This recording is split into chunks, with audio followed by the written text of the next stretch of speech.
श्री स्वामी समर्थ सर्वांना. बघा आता आषाढी एकादशी काही दिवसांवरच आलेली आहे. म्हणजे 25 जुलैला आषाढी एकादशी आहे. आणि आषाढ महिन्यातील या एकादशीला देवशयनी एकादशी किंवा आषाढी एकादशी असेही म्हटले जाते. कारण या दिवसापासून भगवान श्री विष्णुदेव 4 महिन्यासाठी योगनिद्रेत क्षीरसागरात जात असतात. त्याच्यामुळं या एकादशीला देवशयनी एकादशी असेही म्हटले जाते बघा. आणि याच दिवशी चातुर्मास पण प्रारंभ होत असतो. त्याच्यामुळं या दिवसाला खूप म्हणजे खूप महत्त्व आहे बघा. आणि या दिवशी आपण कुठली सेवा करावी म्हणजे त्याचं फळ लवकरात लवकर मिळेल आपल्याला आणि आपली सेवा लवकरात लवकर फळाला येईल. याच्यासाठी आपण कुठली सेवा करावी, चला तर मग पाहूया आपण कुठली सेवा करावी ती. आपल्याला आषाढी एकादशीच्या आदल्या दिवशीपासूनच याची तयारी सुरू करायची आहे बघा. आपण जी सेवा करतोय ती आदल्या दिवशीच आपल्याला बघा भाताचं सेवन करायचं नाही आहे किंवा कांदा लसूण याचं सेवन करायचं नाही आदल्या दिवशी. आणि तुळशीची पानं पण आणून ठेवायची आहेत आदल्या दिवशी. आदल्या दिवशीची तयारी ही पहिल्यांदा करून घ्यायची आहे. आणि आषाढी एकादशीच्या दिवशी आपल्याला जेवढं होईल तेवढं लवकर उठायचं आहे बघा. लवकर उठल्यानंतर आपल्याला भगवान श्री विष्णूंची मूर्ती असू द्या किंवा फोटो असू द्या स्वच्छ करायचं आहे. आणि भगवान श्री विष्णूची मूर्ती असेल तर मूर्तीला आपण पंचामृताने अभिषेक करायचा आहे पहिल्यांदा. पहिल्यांदा हळदीच्या आधी पहिल्यांदा पाण्याने मूर्ती स्वच्छ करून घ्यायची आहे. नंतर हळदीच्या पाण्याने मूर्ती स्वच्छ करून घ्यायची आहे. नंतर दही, दूध, तूप, साखर, मध याच्यानं पंचामृत तयार करायचं आहे. आपल्याला पंचामृताने स्नान घालायचं आहे. आणि त्या दिवशी आपल्याला भगवान श्री विष्णूंना आपण पिवळी फुलं अर्पण करायची आहेत पहा.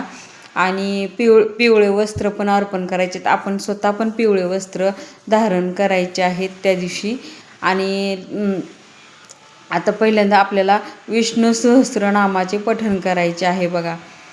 जेवढं होईल तेवढं आपल्याला म्हणजे सेवा करायची आहे. विष्णू सहस्त्रनामाचे पठण करायचे. जर पठण होत नसेल तर आपण ऐकू पण शकता किंवा व्यंकटेश स्तोत्राचं पठण करायचं आहे.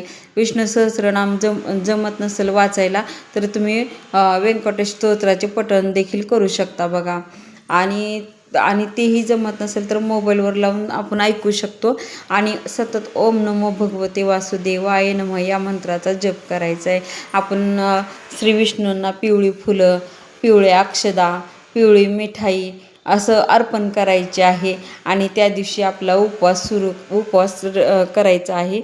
आणि उपवास केल्यानंतर बघा त्याच्या आता चातुर्मास पण सुरू होत आहे. त्याच्यामुळं एवढं 4 महिने तुम्हाला जमत असेल तर आहे ना कांदा लसूण खाऊ नका.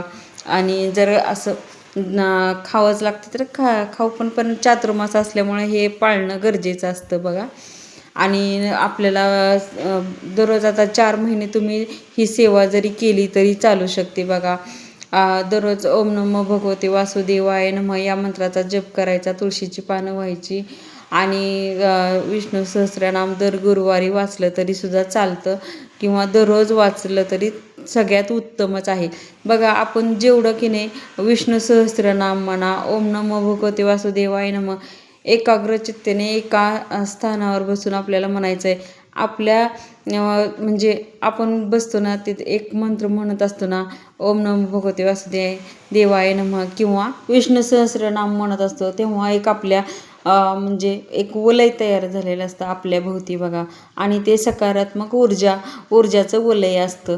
आणि अशा जसं आपल्याला आहे ना सकारात्मक ऊर्जाचं वलय तयार होतं ना, तसे आपल्या घरात सकारात्मक ऊर्जासुद्धा निर्माण होत असते. त्याच्यामुळं तुम्ही विष्णू सहस्त्रनामाचं पठण करा किंवा ओम नमो भगवते वासुदेवाय नमः या मंत्राचा जप करा. पण हे नक्की करा म्हणजे कसं खूप प्रभावी आहे बघा. विष्णू देवता हे आपले पालनकर्ता आहेत. आणि त्याच्यामुळं की नाही विष्णू सहस्त्रनाम हे या दिवशी झालंच पाहिजे बघा. तुम्ही नंतर आपल्याला पिवळ्या मिठाईचा नैवेद्य पण दाखवायचा आहे. आणि तसंच आपल्याला तुळशीची पण पूजा करायची आहे. पण या दिवशी आपल्याला तुळशीला हात लावायचा नाही किंवा पाणी घालायचं नाही. असं असं म्हणलं जातं की बघा तुळशी मातेने भगवान विष्णूसाठी आपला उपवास धरलेला असतो. त्याच्यामुळं तुळशीला पाणी घालणं म्हणजे घालू नये असे म्हणतात. आणि आपण तुळशीला हळदी कुंकू अक्षदा वाहून धूप बत्ती आरती करून तुपाचा दिवा लावून आपण नमस्कार करून तुळशी मातेची सुद्धा पूजा करू शकतो बघा. आणि नंतर आपल्याला बघा एका जागेवर बसून जेवढं होईल तेवढा ओम नमो भगवते वासुदेवाय नमः किंवा आपल्याला विष्णू सहस्रनामाचे पठण करायचे आहे बघा. वर्षातील 24 एकादशी मध्ये ही एकादश सर्वात महत्त्वाची आणि मोठी एकादश आहे. त्याच्यामुळं ह्या एकादशीचे महत्त्व खूप आहे. आपण या दिवशी की नाही विष्णू सहस्रनामचे पठण करायचेच आहे, पण विष्णू सहस्रनामावलीसुद्धा आपल्याला करायची आहे किंवा विष्णूचे 1000 नावाचं जप करायचं आहे बघा किंवा नामावली म्हणायची आहे आपल्याला. आणि पांडुरंगाचं आपल्याला म्हणजे रुक्मिणी यांची पण पूजा करायची आहे आणि मंजुळा व्हायच्या आहेत, तुळशीची पानं व्हायची आहेत. हार केला तरी जमतो किंवा चरणाशी वाहिलं तरी चालतं बघा. हरिपाठ म्हणावा या दिवशी. हरिपाठाला पण खूप महत्त्व आहे बघा. पंढरीची वारी करताना किंवा पंढरपूरला जाताना हरिपाठ म्हणतात आणि हरिपाठाला पण खूप महत्त्व आहे. तुम्ही जर पंढरपूरला जाणं होत नाही तरी तुम्ही घरच्या घरी तुम्ही हरिपाठ म्हणू शकता बघा. आणि पांडुरंगाची पूजा करायची आहे आणि रुक्मिणी मातेची सुद्धा पूजा करायची आहे. ज्ञानेश्वरी तुम्हाला जर वेळ असेल तर ज्ञानेश्वरीसुद्धा वाचली तरी चालते. ज्ञानेश्वरीतला 15वा अध्याय तुम्ही वाचू शकता बघा. आणि भगवद्गीतेतील सुद्धा 15वा अध्याय तुम्ही वाचू शकता. खूप चांगलं आहे. आपल्या हातून जी कोणती सेवा होते ना ती सेवा तुम्ही करू शकता. आपल्या हातून जी सेवा होईल ती सगळ्यात श्रेष्ठ सेवा. पण जेवढं होईल तेवढं 1000 नामावली करायची आहे आपल्याला त्या दिवशी बघा. विष्णूंच्या विष्णू सहस्रनाम होत नसेल ना आपल्या हातून तर विष्णूंच्या 1000 नामावली करायची आहे. पांडुरंगाचा हरिपाठ करायचा आहे.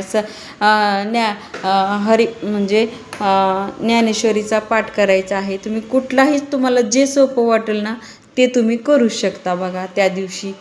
आणि पिवळे वस्त्र धारण करा. आणि बघा म्हणजे वर्षातील जेवढ्या एकादशी येतात ना तेवढ्या एकादशीमध्ये ही एकादश मोठी मानली जाते. त्याच्यामुळे ह्याचं महत्त्व खूप म्हणजे खूप मोठं आहे.